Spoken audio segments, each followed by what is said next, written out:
Hey everybody, there is a lot to unpack. I even missed not getting out some news from the SEC about the legal ramifications for auditors auditing crypto firms in the crypto minute. But we'll get to that later.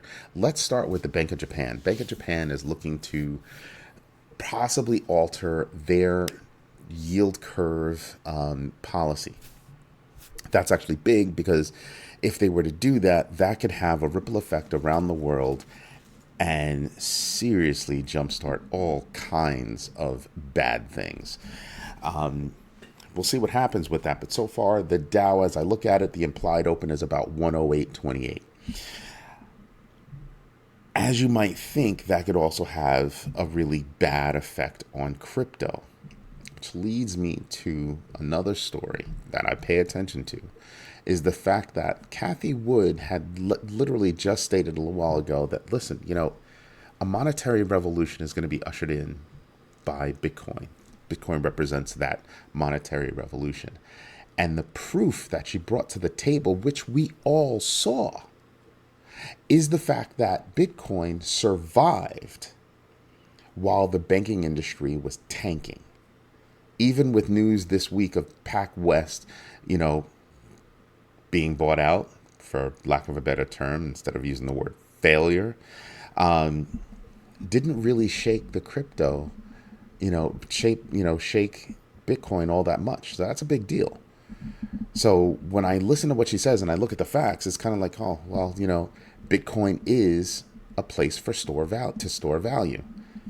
That is huge.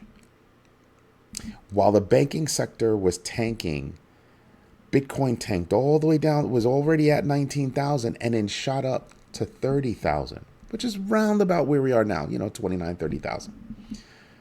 I think we should be looking at those facts and kind of saying to ourselves, with all the naysayers out there saying that, no.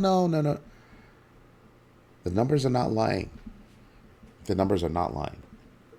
Now, in another big case, we all know that there's a huge fight going on between bankrupt Genesis and crypto exchange Gemini over the earn program that Genesis was running on behalf of Gemini. I know all these G names. Well, Genesis just came to a settlement deal with FTX. Originally, the bankrupt lender, Genesis, was stated to owe FTX about $3.9 billion. That number was adjusted down to $2 billion, but that could actually shed some good light on the fight with Gemini in terms of Gemini might be able to squeeze out $1 billion out of them. They also brought a suit against Barry Silbert, the CEO of DCG that owns Genesis, that they were ready to shut down their earn program back in October, but Barry convinced them to keep it open, even though allegedly Barry knew about the insolvency issues facing Genesis. That's pretty scary. I'm expecting more out of this story, and we'll see what happens. So FTX versus Genesis settled. Gemini versus Genesis, Genesis is still in big trouble. And Barry Silbert is in trouble, and that means DCG is in trouble. So we should be paying attention to that. Now, Polygon has been on a tear. People haven't been listening, but here's another thing that Polygon is doing. Bank of Italy just chose Polygon for their DeFi experiment. That's actually huge, considering it was last November 2nd that I told you that Polygon, Aave, Uniswap, JP Morgan Chase, and Singapore's DBS Bank did cross-border DeFi, actually did the transaction. So there is depth to Polygon beyond what everybody thinks is gaming. There's serious depth. Look at some of the applications that are running. DeFi projects, decentralized exchange. Just go take a look at all the dApps that are running on Polygon, and you'll see why, even though they are showing a negative return year to date, why I still believe in Polygon. And I'm a huge believer in Polygon. That ought to give you a hint. Now, Grayscale. Grayscale wrote a letter to the SEC saying, hey, SEC, you should treat all of the applications fair, equally, right? Possibly give all of them the thumbs up at the same time. I doubt that would happen. But orderly and in an orderly fashion, handle all the applications. I think that is going to happen. They can't play favorites, and I think Grayscale was really saying, "Hey, you made us wait the longest. Nobody should be before us, because whoever comes to the market first is going to garner a lot of customers because they are there first." Right? First to market, usually big winner. Now, when I look at that, I'm looking at the whole slew of companies that are looking to create their Bitcoin spot ETF, and I'm just going, wow. So yeah, it would be better if the SEC said, okay, we've reviewed all the applications, they're all approved, right?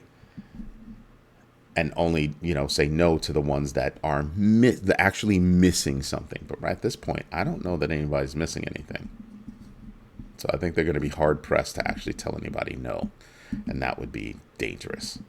Now, Sequoia Capital used to have a crypto fund of about $585 million. They have now cut that down to 200 million. That's a cut of 65%. And I sit there and I look at that and I just kind of go, wow, that's huge. But they also said, we're shifting gears and we're focusing on the newer startups. Now, the truth is that the newer you are, the less money you need to actually get into that startup. Kind of makes sense. And it decreases the risk that some of these investors would have. And they made the initial announcement earlier this year, and now is when it happens.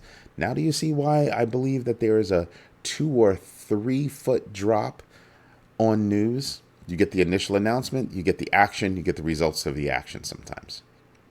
But it's usually, here's the announcement, and then here's the action. That's why you should pay attention to the news. Keep your nose in the news as often as possible. I'm also noticing that there are a bunch of whales diving into Shiba Inu. And I sit there and I kind of go, yeah, that's actually a big deal. Because in August, Shiba Inu is going to be making a lot of announcements. Like they've already said, we're making a lot of announcements in Shiba Inu. They even told us when they're going to make it. Go listen to my previous videos and you'll see why. You'll see it. Now, I keep saying now, you guys have to get on me about that. Ripple is eyeing a partnership with Montenegro, and to actually get the business, they went on a huge presentation where they presented 20 different use cases to the Montenegro Central Bank. What is it? CBCG. And I'm sitting there and I'm going, Ripple's on a major freaking tear around the world to say, hey, we have the perfect technology for what you want to do with stable coins or what you want to do with, I'm just watching a coyote walk across over there. So it's interesting, on the golf course. So it's crazy. But the idea is that Ripple is going to make headway. You know what? I rephrase. Ripple is making headway, and we need to pay attention to that. Straight up. One day, Ripple's going to go IPO, and they're going to go through the roof.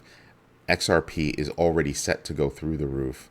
With all these announcements, I think it's only upward and onward for them.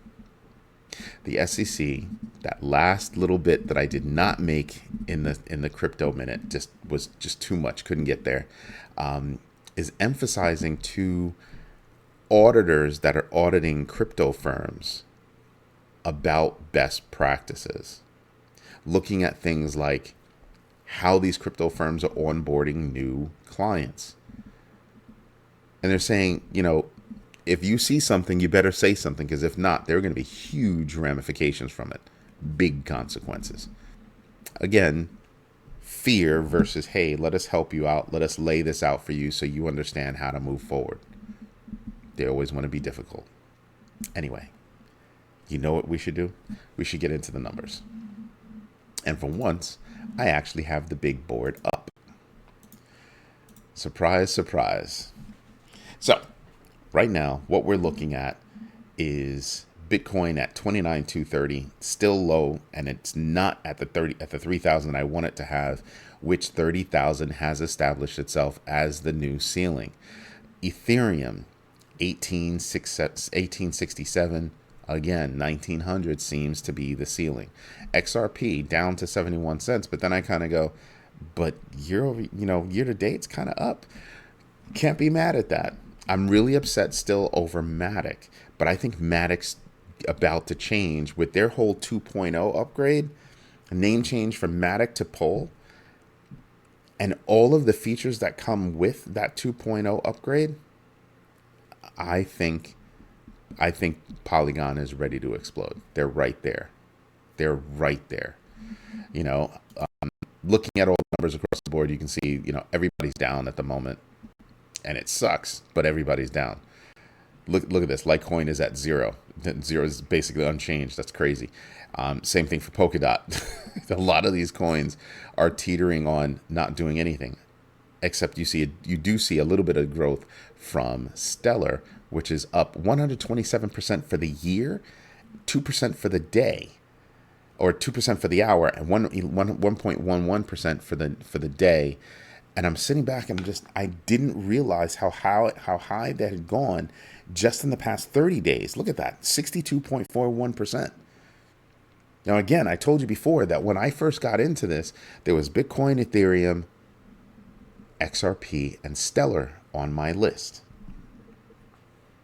And I'm looking at this and I'm going, XRP is definitely going more institutional, more governmental. Stellar is going more retail, more private citizen, personal kind of transactions. There are merits to both. And I think this is why Stellar is growing so much. And I think look at it, it's in the top 20. I think they have the potential of growing even more. It's reliable tech. That's what I'm looking for. Chainlink, again, reliable tech, making big moves. I pay attention to these things. One of these days, I'm going to start going through all the coins that I like and giving a reason why I like them. But that's a lot of work, so it's not going to happen just yet, but it will happen. Anyway, this is Eddie J on Crypto. I hope you like what I'm doing. If you do, drop me a note. Just let me know I'm on the right course. If you have questions, let me know. And later on today, like I said, we'll be dropping a investment term of the day. Even though you might see terms like VPN, the reason why it's in there is because a lot of people use a VPN to connect to their wallets online and as they do their transactions, because it keeps them safer. So anyway, have a good one. Bye-bye.